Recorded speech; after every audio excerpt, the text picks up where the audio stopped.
Summary of Becoming Attached by Robert Karen. Introduction. As long as children have existed, there have been theories on parenting and childhood development, whether they stem from a leading psychologist, your mother-in-law, or your next-door neighbor. Some of these theories are controversial, especially as the scholarship on developmental psychology has grown in recent years, and this can make it hard to know which theories are trustworthy. Robert Karen's research, however, seeks to cut through the noise by providing insights which are both accurate and beneficial. Through the course of this summary, we'll learn about childhood attachment from a psychological point of view and explore research from some of the world's leading psychologists who specialize in attachment theory. These insights can, in turn, help you to provide a healthier environment for your own children, or even to arrive at a better understanding of your own childhood experience.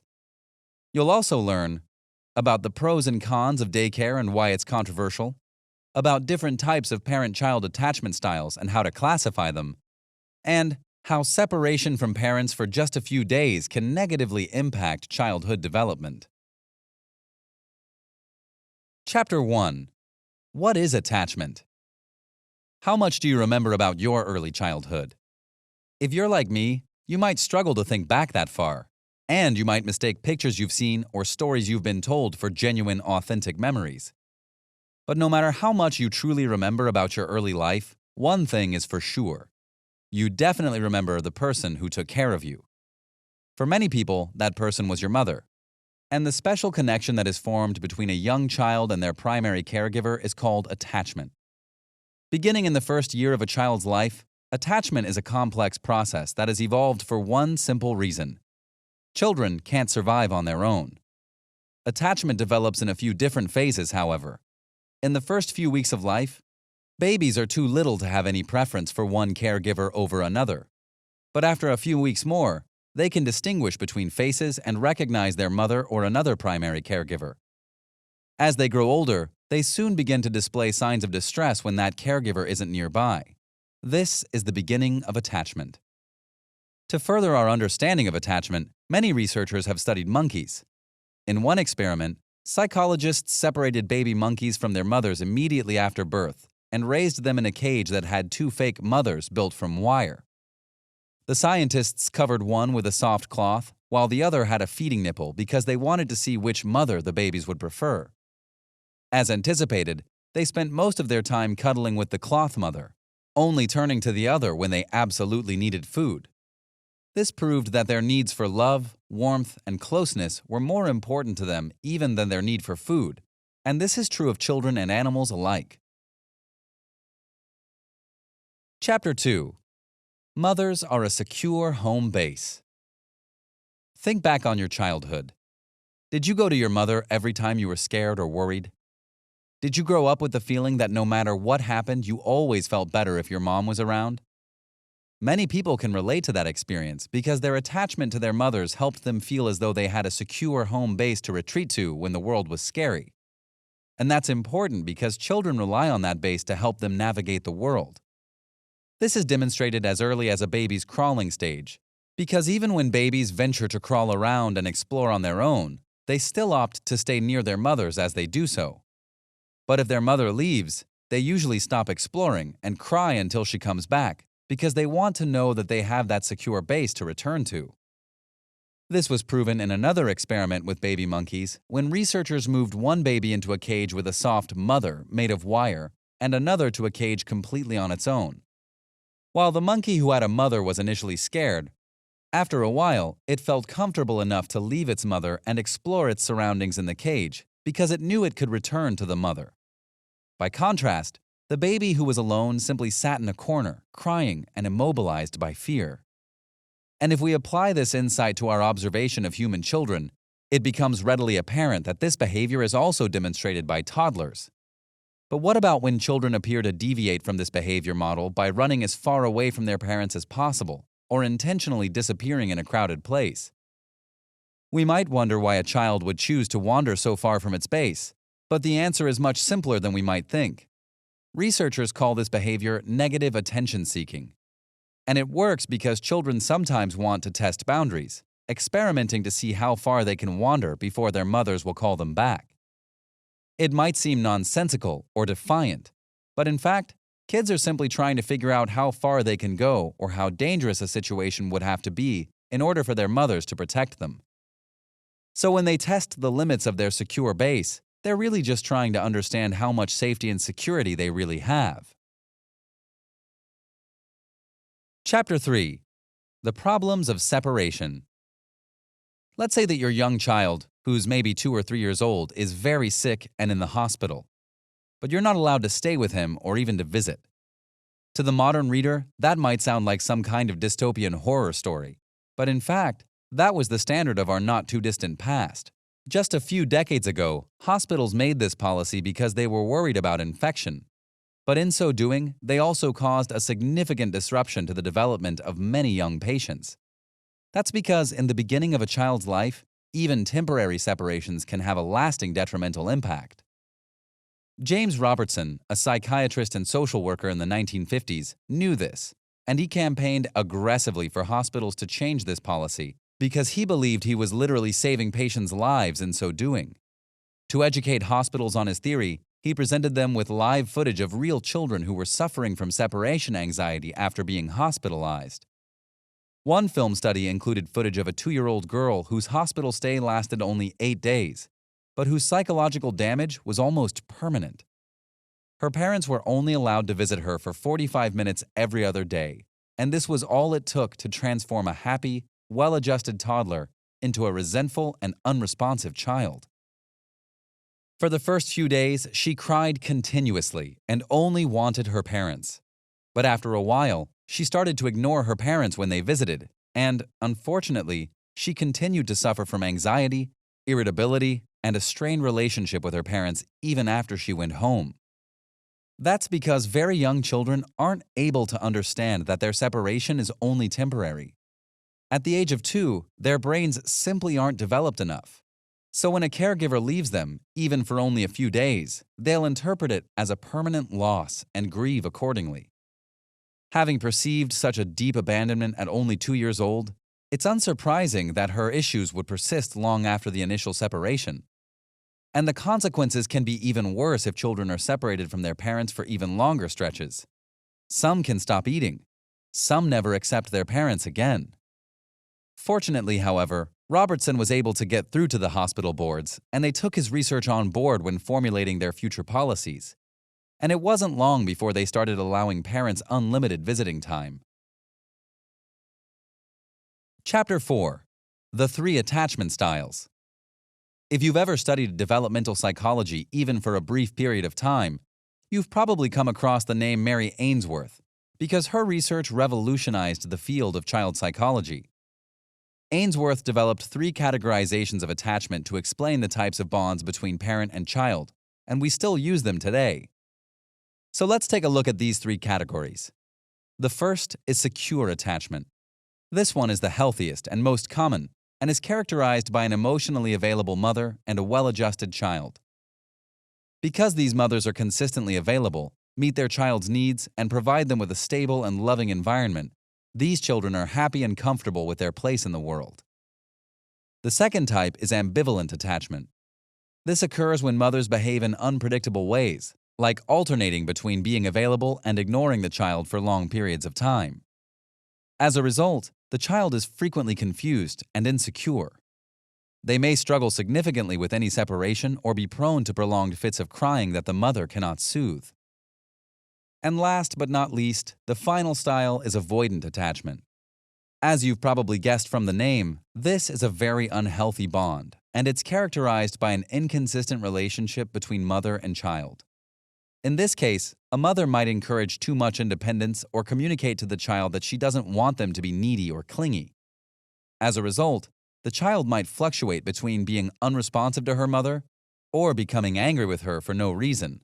And sadly, no matter what type of attachment style a child grows up with, its effects tend to last well beyond childhood. So whatever your attachment style was as a child, there's a strong chance that you unknowingly bring these emotions, tendencies, and preconceptions into your adult relationships as well.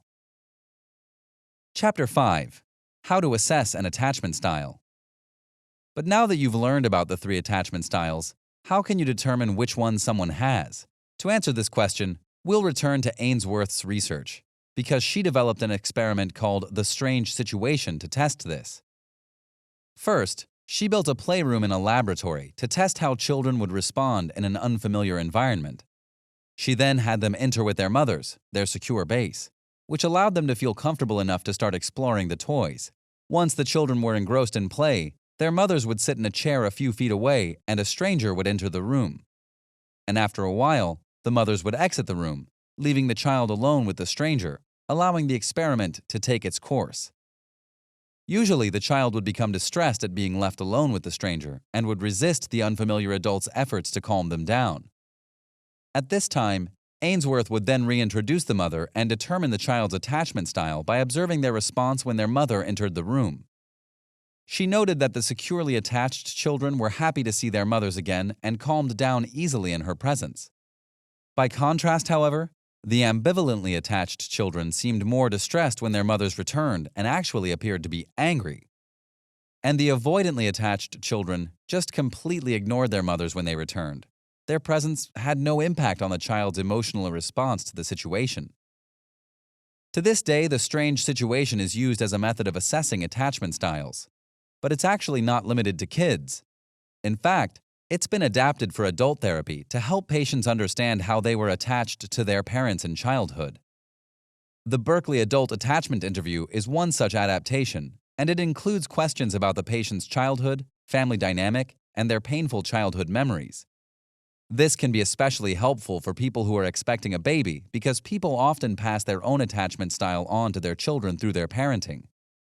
So, if you fear that your parents' attachment style negatively impacted you, it can be helpful to learn more so you can avoid repeating their mistakes. Chapter 6. How Parent Behavior Impacts Attachment. In the previous chapters, we've explored the ways that a parent's behavior, like showing consistent love and affection or ignoring a child one day and being available the next, can impact attachment. But now it's time to take a closer look. Because, as we mentioned in the last chapter, the type of attachment you had with your parents is a pretty good indicator of the attachment you'll form with your own child in later life. One study, the Adult Attachment Interview, set out to examine this in depth by interviewing first-time mothers-to-be. After the questionnaire was completed, researchers used the women's responses to predict what attachment style they would develop with their children, and found that their predictions were accurate 75% of the time. For example, one expectant mother seemed to have a pretty realistic picture of her future as a parent. She expressed excitement and joy, tempered with some realistic concerns about being a first-time parent, along with typical levels of fear and worry. This healthy balance of emotions indicated that her awareness of potential problems would make her better equipped to handle them and showed that, overall, she was motivated by love for her child. The researchers therefore predicted that she would form a secure attachment to her child, and she did.